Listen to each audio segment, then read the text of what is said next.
Assalamualaikum warahmatullahi wabarakatuh. Halo semuanya, apa kabar? Semoga sehat dan bahagia selalu. Pada kesempatan kali ini, saya ingin menjelaskan tentang overview of learning disabilities. Sebelumnya, izinkan saya memperkenalkan diri saya ya. Nama saya Melina Fatimah dengan nomor induk mahasiswa 1106021056. Saya adalah mahasiswa pendidikan khusus Universitas Negeri Jakarta angkatan 2021. Nah, tanpa berlama-lama, yuk kita mulai ke slide selanjutnya. Pada kesempatan kali ini, saya akan membahas tentang definisi anak kesulitan belajar, klasifikasi anak kesulitan belajar, karakteristik dari anak kesulitan belajar, penyebab dari anak kesulitan belajar, dan tentunya pelayanan khusus bagi anak kesulitan belajar. Pertama adalah definisi kesulitan belajar. Menurut Daliono, kesulitan belajar adalah suatu keadaan yang menyebabkan siswa tidak dapat belajar sebagaimana mestinya. Sedangkan menurut Sabri, kesulitan belajar yaitu kesukaran siswa dalam menerima atau menyerap pelajaran di sekolah.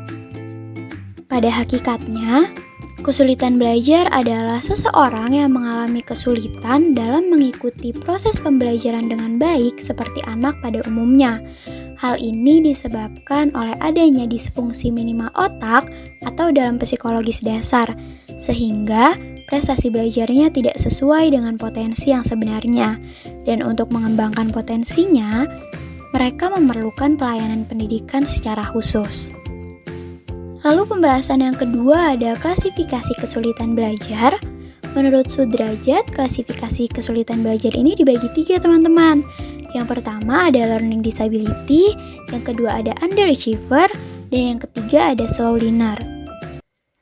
Nah, learning disability ini juga mempunyai beberapa bagian. Yang pertama ada disleksia. Disleksia atau kesulitan membaca adalah kesulitan untuk memaknai simbol, huruf, dan angka melalui persepsi visual dan auditoris. Hal ini akan berdampak pada kemampuan membaca pemahaman. Adapun bentuk-bentuk kesulitan membaca diantaranya berupa menambahkan huruf pada suku kata, menghilangkan huruf pada suku kata, membalikkan huruf kata ataupun angka dengan arah terbalik kiri dan kanan, membalikkan bentuk huruf, kata, ataupun angka dengan arah terbalik atas dan bawah, ataupun mengganti huruf atau angka. Lalu selain disleksia, ada juga disgrafia.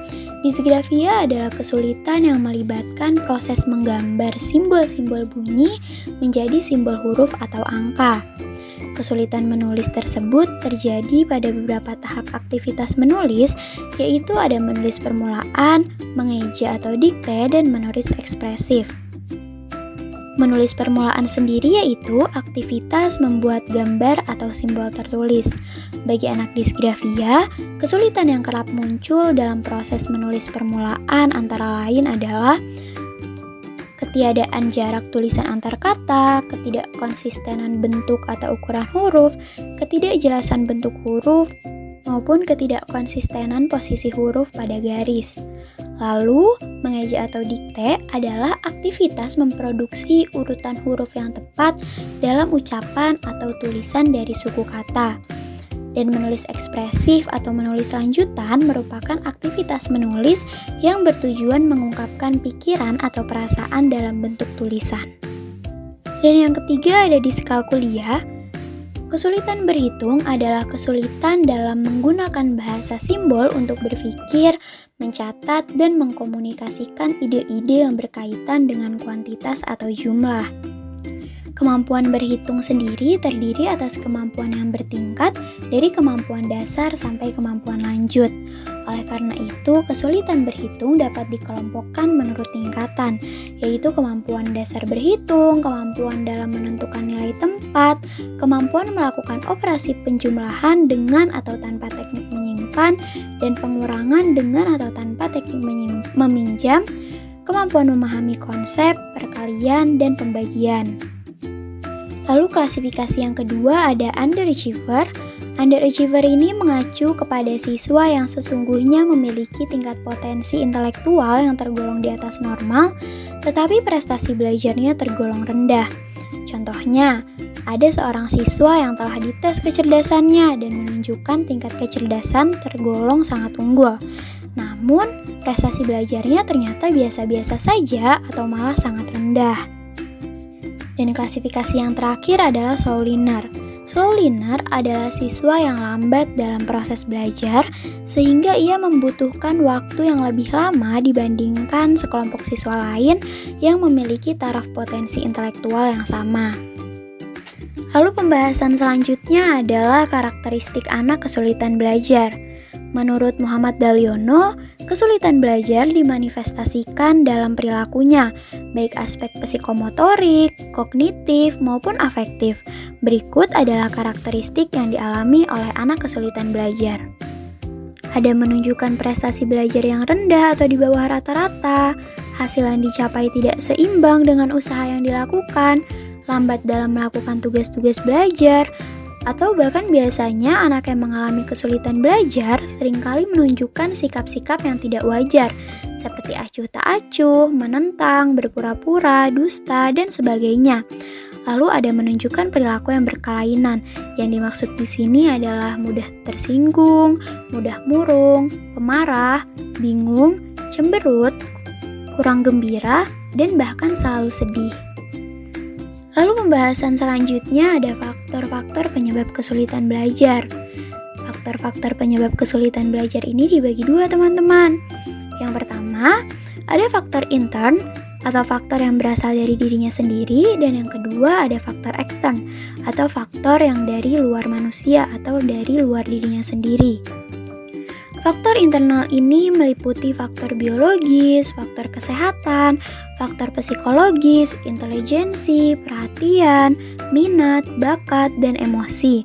Sedangkan faktor eksternal ini meliputi faktor lingkungan, faktor suasana rumah, faktor ekonomi keluarga, faktor lingkungan sekolah, dan faktor lingkungan masyarakat.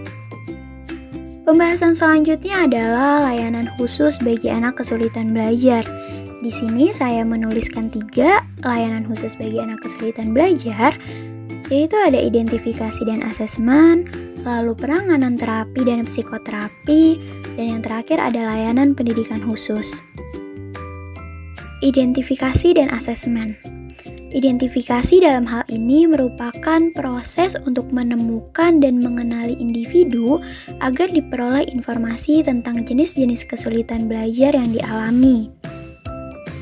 Harwell mengungkapkan bahwa sebaiknya asesmen dan identifikasi siswa berkesulitan belajar dilakukan oleh tim yang terdiri dari berbagai disiplin ilmu seperti guru sekolah dan orang tua untuk memberi informasi tentang perkembangan anak, keterampilan yang telah diperoleh anak, motivasinya, rentang perhatiannya, penerimaan sosial, dan penyesuaian emosional yang dapat diperoleh dengan mengisi rating scale terhadap perilaku anak. Lalu ada psikolog sekolah yang bertugas untuk memperoleh informasi tentang kondisi keluarga, sosial, dan budaya, mengukur intelijensi dan perilaku melalui alat ukur yang terstandar, dan memperoleh gambaran tentang kelebihan dan kekurangan siswa.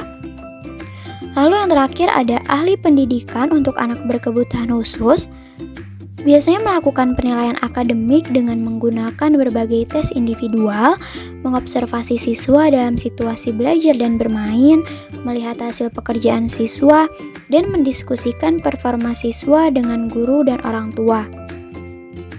Adapun beberapa aspek penilaian yang harus dilakukan dalam asesmen yaitu ada penilaian kemampuan intelektual, penilaian kemampuan akademik, penilaian kemampuan bahasa, dan penilaian perilaku. Selanjutnya ada penanganan terapi dan psikoterapi. Yang pertama ada terapi obat. Pengobatan yang diberikan adalah sesuai dengan gangguan fisik atau psikiatrik yang diderita oleh anak. Lalu yang kedua ada terapi perilaku. Yang sering diberikan adalah modifikasi perilaku. Dan yang ketiga ada psikoterapi suportif, dapat diberikan pada anak dan keluarga dengan tujuan untuk memberi pengertian dan pemahaman mengenai kesulitan yang ada, sehingga dapat menimbulkan motivasi yang konsisten dalam usaha untuk memerangi kesulitan ini. Dan yang terakhir ada pendekatan psikososial lainnya. Lalu layanan khusus terakhir yang dapat diberikan pada anak kesulitan belajar adalah layanan pendidikan khusus. Layanan pendidikan khusus ini terdiri dari yang pertama ada kelas reguler yang dimaksudkan untuk mengubah citra tentang adanya dua tipe anak, yaitu anak dengan kesulitan belajar dan tidak. Dalam kelas reguler yang dirancang untuk membantu anak kesulitan belajar, diciptakan suasana belajar yang kooperatif sehingga semua anak dapat menjalin kerjasama dalam mencapai tujuan belajar. Lalu yang kedua ada kelas khusus. Anak di kelas ini belajar semua jenis mata pelajaran dan memiliki sistem setiap kelas menampung antara 10 hingga 20 anak berkesulitan belajar di bawah asuhan seorang guru khusus. Lalu yang ketiga ada ruang sumber. Ruang sumber ini merupakan ruang yang disediakan oleh sekolah untuk memberikan pelayanan pendidikan khusus bagi anak-anak yang membutuhkan, terutama yang berkesulitan belajar.